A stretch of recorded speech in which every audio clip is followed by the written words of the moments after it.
Weather's chief meteorologist, Chase Jones. It was a beautiful day, but can you guys believe that I actually need a team to hype me up before I come on air? Now, I was talking with Zach before during the break. He's talking about inside the game this weekend, so we just have to get through a beautiful week. But I promise you, we're inside a week on our way towards Labor Day, and I can't think of a better way to sort of end the week than on a holiday. Now, temperatures over the last 24 hours down into those lower 70s. Look at us fight back and forth with some of those southerly winds all the way up into those lower 90s, a good 20-degree run, and we're seeing how quickly we cool off tonight as we make our way back down into those 70s. But I bet you we drop into those mid-60s now. 85 in San Angelo. Everybody else in a combination of those mid to lower 80s. We're down about 10 degrees across the entire Concho Valley, but I'm looking for 10 degrees right now.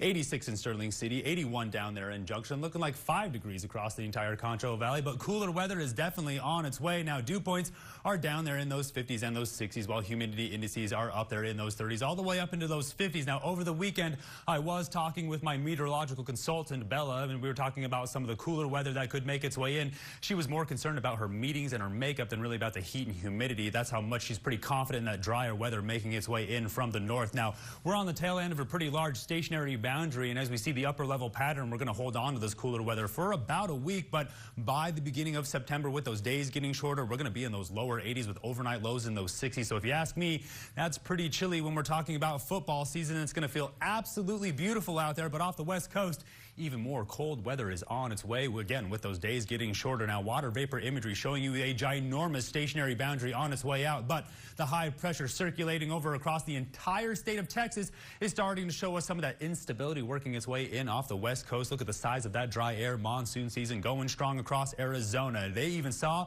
a pretty strong dust storm, or what we would call a haboob. Everybody over there at Goodfellow knows what I'm talking about. Severe weather outlook down at the surface, pretty calm across the state of Texas. Well, at least here in the Concho Valley and down at the surface, getting a better idea of some of those wildfires going strong there off the west coast. But keeping our eye on the moisture as it sinks its way down from the Rocky Mountains. Now, really keeping our eye on the state of Texas because we're on the lookout for some light rain shower activity that might show up, if not some low cloud cover. But we're really just going to keep our eye on this long stream of moisture around Oklahoma that tries to slide its way in. But you see how it's just pushing down on that high pressure. Now, it's going to cause a little bit of afternoon thunderstorm activity, but I promise you, cooler weather is going to prevent a lot of that late time afternoon convection from actually happening. So we're going to hold on to some dry weather before some more moisture starts to make its way in by the beginning of September. We just have to get through one more week. So tonight, all the way back down into those lower 70s. Again, I bet you it gets cooler than that. Then tomorrow, a beautiful Taco Tuesday in those mid 90s. You couldn't ask for better weather to go out there and do anything or make no plans. Either way, we're just on the countdown to kickoff. Now get the snacks ready because take a good look. As we get closer towards Friday, those temperatures are going to drop all the way down into those lower 90s. The rain is going to return. But as we start to wrap up Labor Day, take a good look, kicking off the beginning of September in those lower 80s, while those overnight lows go all the way down into those mid 60s. Stay tuned. More of the break. You're watching KSAN News.